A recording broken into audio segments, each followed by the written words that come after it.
Buenas tardes, amigos del Botiquín, bienvenidos a una nueva transmisión. Hoy estamos con la doctora Rebeca Ayala, ella es especialista en nutrición del Hospital Setna y nos va a hablar sobre un tema pues que en esta temporada está muy en tendencia, que es pues nos va a explicar cómo podemos evitar intoxicarnos con mariscos en esta temporada de Cuaresma. Bienvenida, doctora, muchas gracias por estar aquí con nosotros. Muchas gracias por la invitación, buenas tardes. Buenas tardes, pues primero quería ver si podíamos empezar definiendo qué es una intoxicación. Pues bueno, la intoxicación por alimentos pues es una condición clínica en donde posterior al consumo de algún alimento que viene ya contaminado, ya sea por, no sé, alguna bacteria, algún virus, un parásito o algún producto tóxico que se derive de estos, genera una serie de cascada de respuestas en el organismo de la persona que se vio infectada, que pues afecta de forma generalmente transitoria su salud. Okay. Y, por ejemplo, ¿por qué es que los mariscos particularmente pueden como tener un mayor riesgo de intoxicar a una persona cuando los consume? Bueno, sobre todo en esta época del año, puede ser mariscos o puede ser pescado. En sí, cualquier alimento puede generar alguna intoxicación en cualquier momento del año. Sin embargo, en esta época, bueno, México, que se caracteriza por seguir muchas tradiciones y una de ellas pues es la Cuaresma, la gente que sigue este tipo de tradiciones pues sí cambia en un 40% más o menos el consumo de alimentos de origen animal, o bueno, más bien de carnes, por pescados o mariscos. Y los pescados y mariscos son muy vulnerables a la contaminación por cuestión sobre todo de temperatura o de mal manejo higiénico en buena medida en su almacenamiento, en su procesamiento o en la preparación del mismo y en su conservación. Entonces son muy vulnerables a, pues coloquialmente decir, se echan a perder y por lo tanto la gente que los consume ya en cierto punto de ese proceso de descomposición pues es más susceptible a presentar todos estos síntomas que se generan por la intoxicación. Y por ejemplo, ¿cómo es que la gente podría ahora sí que prevenir o tratar de evitar estas intoxicaciones? O sea, ¿en qué se deben de fijar cuando lo compren o a qué establecimientos ir para disminuir el riesgo? Bueno, pues hay muchas recomendaciones que se pueden y que se sugiere seguir para evitar la toxicidad o la contaminación en pescados y mariscos, desde el comprar los alimentos lo más fresco posibles. Si se puede incluso comprarlos el mismo día de la preparación, eso sería como muy bueno. Tratar de no romper la cadena de frío, esto quiere decir que pues, los productos tienen que estar ya sea refrigerados o congelados para evitar que se descompongan de forma más acelerada. Entonces, cosas tan sencillas como, no sé, voy a ir al supermercado o al mercado y voy a comprar productos con estas características, pues a lo mejor primero hago la compra de todo lo demás y hasta el final compro pues esto que es muy vulnerable, ¿no?, a las temperaturas, sobre todo en regiones donde hace mucho calor. Fijarse muy bien, por supuesto, en las fechas de caducidad, porque luego a veces no nos fijamos y ya compramos algo que pues ya se caducó hace X tiempo, ¿no? Entonces esa sería otra recomendación. Fijarnos en el producto que estamos comprando, ¿no? O sea, si es un pescado, pues ver que los ojos no se vean hundidos, que se vean brillosos, que no tengan una coloración como rara. Si es el pescado completo, pues que las escamas estén bien adheridas a la piel, o si ya lo estamos comprando descamado, que la piel se vea lisa, que se vea brillante. El olor es muy importante, que no expida un olor como amoníaco o muy desagradable, porque bueno, los pescados y mariscos tienen un olor fuerte, característico, pero si no es el normal y huele raro o huele feo, mejor no hay que comprarlo. En el caso de los mariscos, pues igual que el caparazón, que se observe traslúcido, en el caso, por ejemplo, de los camarones, ¿no? Que no tenga manchas como oscuras o negras, eso también sería, o sea, si las presenta, lo recomendable es no comprar o no consumir ese producto. Por supuesto que tratar de evitar las preparaciones en crudo, ¿no? Sí, las toxinas, este tipo de toxinas generalmente cede ante el calor, entonces la cocción puede ayudar a evitar pues el desarrollo de todos los síntomas asociados a este tipo de intoxicación. Es más difícil si lo consumes cocinado que te dé esta intoxicación. Sí, ¿no? para las intoxicaciones por mal manejo generalmente, que es la principal causa, ¿no? Sí suele ser una herramienta que ayuda mucho, ¿no? O descongelarlo, o hacer un correcto descongelarlo de forma correcta, o sea, tratar de, si está congelado, bajarlo primero al refrigerador y no dejarlo a temperatura ambiente, donde puede acelerarse también el crecimiento de los microorganismos. Okay. Por ejemplo, en el caso de los mariscos, ¿también llegan a desprender un cierto olor? ¿O no sería tan evidente como en el caso del pescado? No, sí, también empiezan a desprender un olor como muy desagradable. Bueno, aquí Emiliano Guzmán nos pregunta, ¿se puede congelar un pescado y volver a congelar? No es lo más recomendable por lo mismo, ¿no? O sea, una vez que el pescado o el marisco ya se descongeló, pues siempre inicia el procedimiento de descomposición. Por eso se sugiere que entre más fresco se consuma, pues mejor y menos riesgo de intoxicación. Si ya se preparó y sobró y se quiere volver a congelar, pues siempre va a existir el riesgo de intoxicación en la siguiente preparación. Algo que pudiera funcionar pues es, si se va a hacer el recalentado, pues que se recaliente muy bien, o sea que se someta a cocción durante al menos 10-15 minutos a altas temperaturas para poder inactivar nuevamente alguna bacteria o algún parásito que pudiera estar creciendo, ¿no? Que se pudiera estar desarrollando. Ok. Oye, y por ejemplo, ¿cuáles podrían ser como algunos síntomas de que estamos sufriendo una intoxicación? O sea, para detectarla como a tiempo y no esperarse. Porque yo he conocido gente que dice, ay, no es nada, y al rato ya tienen una intoxicación grave, porque a lo mejor al principio los síntomas tal vez pueden no ser tan evidentes. O no sé si nos podrías comentar qué síntomas son muy claros de la intoxicación. Sí, los síntomas por intoxicación en muy buena medida son gastrointestinales, ¿no? Puede haber náusea, puede haber vómito, puede haber dolor de cabeza, puede haber incluso fiebre, diarrea, espasmos o calambres o dolores abdominales. Esos son como los más comunes. Entonces, el manejo pues tiene mucho que ver con la hidratación, pero sí es importante que además, si la fiebre es alta, prolongada, los vómitos o la diarrea no ceden, pues se acudan al médico, ¿no? O al hospital para que sean correctamente atendidos.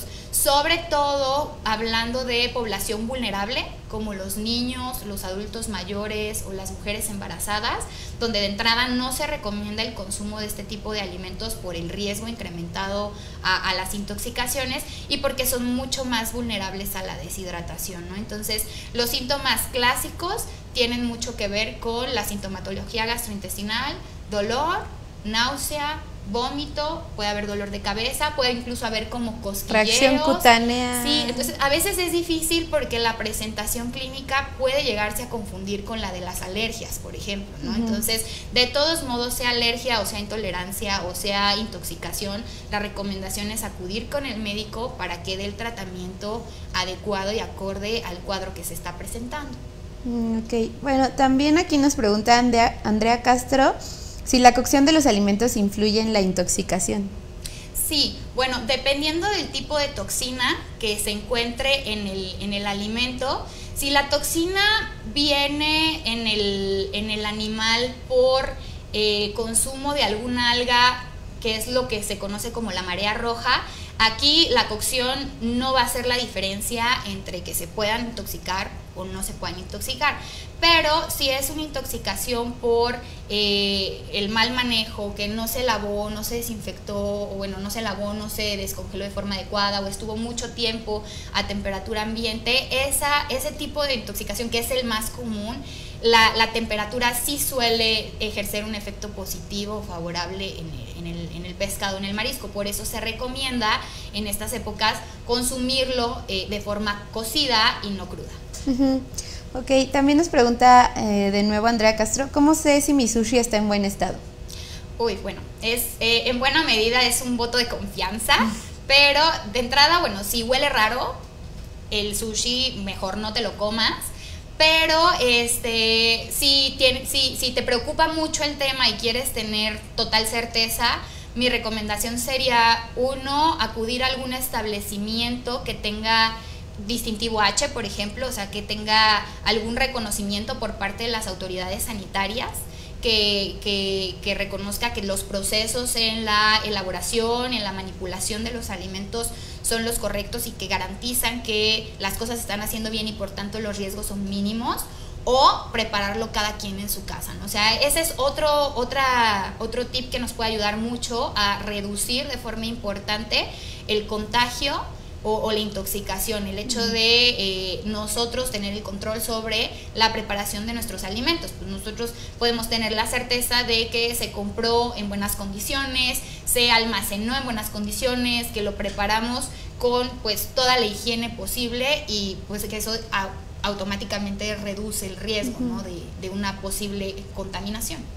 Oye, por ejemplo, yo, he escuchado que en algunos establecimientos puede llegar a ocurrir como un reetiquetado de los productos, digamos, ¿no? O sea, que ya va a vencer la caducidad y te ponen que todavía falta bastante tiempo, ¿no?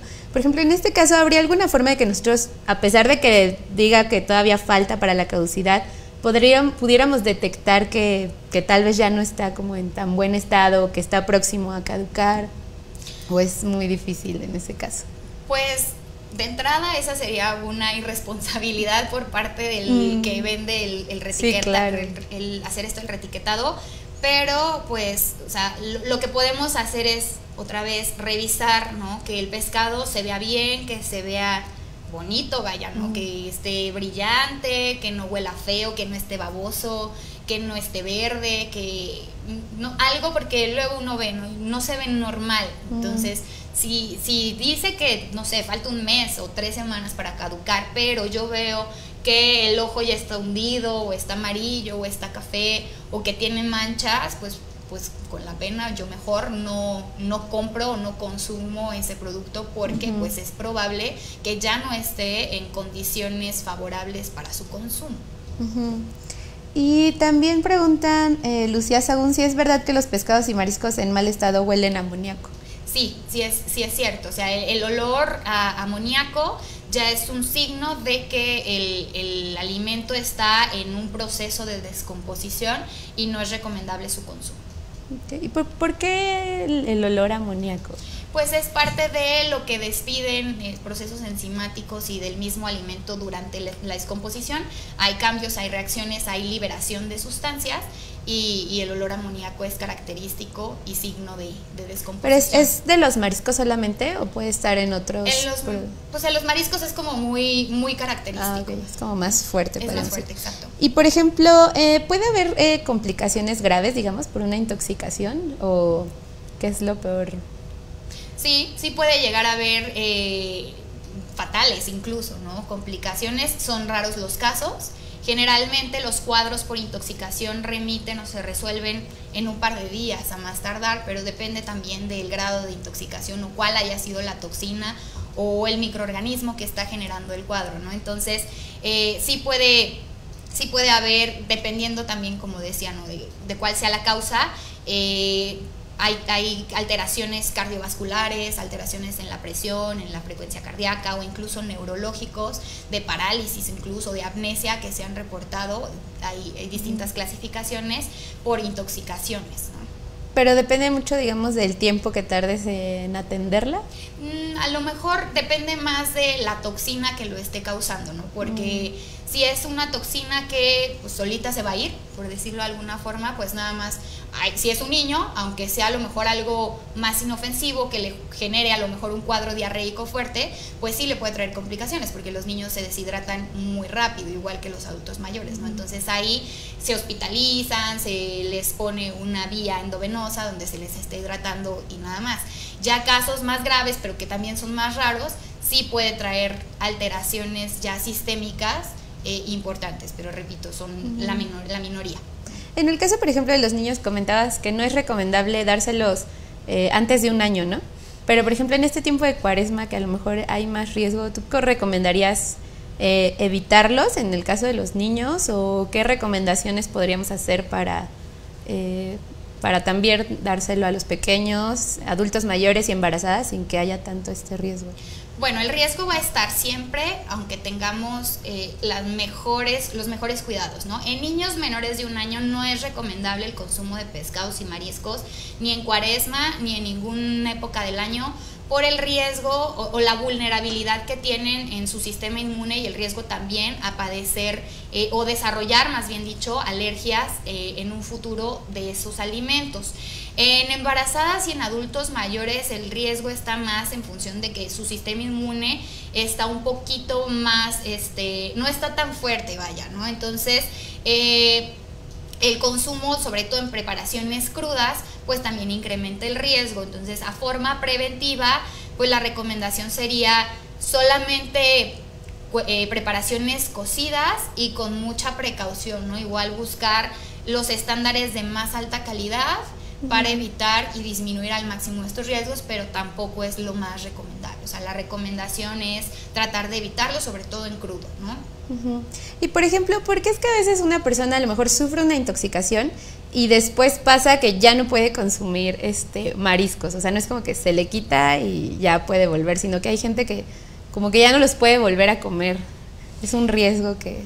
Sí, ahí el médico a lo mejor tendría que hacer algún estudio para determinar si realmente es una intoxicación o si fue una intolerancia o si estamos hablando ya de un cuadro de alergia, porque pueden ser cuadros que se manifiesten de forma similar, pero aquí la diferencia está en que si es una alergia, pues ya estamos hablando de que se involucra el sistema inmune, ¿no? Entonces el cuerpo está reconociendo como ajeno a un elemento que antes no reconocía como ajeno, ¿no? Y se va a defender y lo va a atacar y desencadena toda una serie de reacciones, ¿no? Entonces puede ser que incluso la combinación de exposición a ciertos factores, en este caso, no sé, algún alimento con toxina o sin toxina, y la exposición a una infección, por ejemplo, en algún momento, aunado a lo mejor alguna predisposición genética, haga que yo en toda mi vida no haya sido alérgica a los camarones y de la noche a la mañana yo empiezo a generar ciertas reacciones, y esas reacciones pueden ser muy leves o pueden ser muy graves, ¿no? Y entonces pues realmente cualquier proteína te puede generar esa reacción y nada más retomando la pregunta, habría que diferenciar muy bien si se trata de una intoxicación, una intolerancia o una alergia. Okay. Y eso pues ya el médico, ¿no? Es quien... Sí, el médico es el especialista. Bueno, doctora, pues te agradecemos mucho que hayas estado aquí. Esperamos que la información les haya sido útil y pues eso sería todo por nuestra parte. Muchas gracias. Gracias.